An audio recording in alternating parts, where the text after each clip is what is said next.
A Very Happy Birth-Dour, written and read by Reese Mann. Shittery fuck. That is to say, good evening and welcome, except very impolitely. You might remember me. My name is Sergeant, though Superintendent would be nicer, Ernest Dour. I am 23 years old, and I am married to one of the Gestapo in M&S clothes. Today is also a day that only occurs once a year. Pedantic bastards amongst you will point out that every day only occurs once a year. Anyone who points this out shall find themselves on my ever-growing list of people I wish to disembowel. So what is this day of which I so cryptically speak? In the words of Chris Tarrant, find out after the break. That's the right answer. It's my birthday. No prizes if you got that right. What do you think I am, generous? Anyway, I was awoken this morning not by my alarm clock, due to the fact that the cunting thing is broken, but by Esme, the disease to whom I am espoused. Doing the hoovering, as one does at 5:30 in the morning. Previously I had my suspicions that the woman is round the twist, but I think that those suspicions have now well and truly been confirmed. I questioned her as to her motives, but she just replied saying she was bored. I almost expected her to say that doing the hoovering was in fact my birthday present. Evidently this was not the case. I was dreading my gift from her. Last year she purchased some scented soap for me. What the hell do I want with scented bloody soap? One only buys that sort of crap for old ladies who say they don't want anything this year. Yet one still feels as though they ought to buy them something, like talcum powder. I mean, really, who uses the bloody stuff? I seem to be digressing. Oh, I am incorrigible. Though it must be said we all of us are incorrigible in our own ways. I then asked Esme what she had bought for me.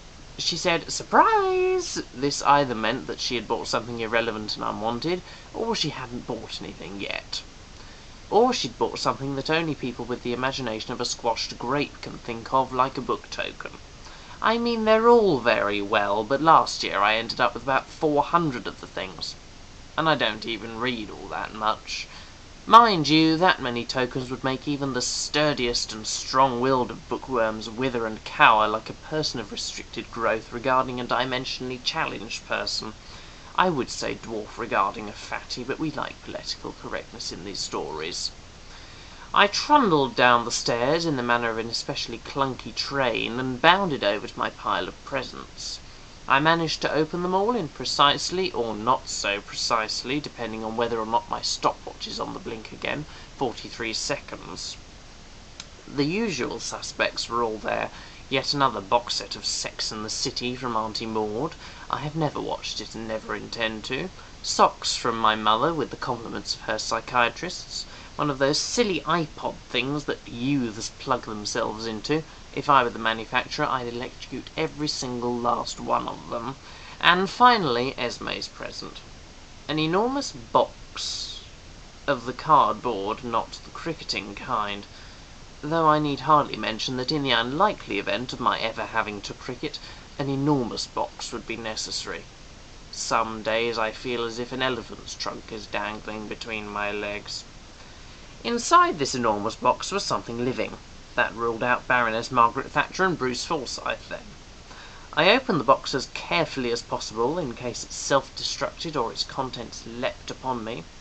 Once the box was well and truly open, its rather enraged contents did leap out at me like a wasp in a jar that is released on the world when at once it wants to sting everything within a 50-mile radius. The thing inside was a man. This man has so many screws loose it's a wonder he doesn't topple over. Perhaps he needs a check-up at the funny farm to see if he's properly nutted and bolted. I was fucking suffocating in there, you fucking wank, and hello to you. It was Sir Glastonbury Fothergill Smythe. Happy bloody birthday to me. The end.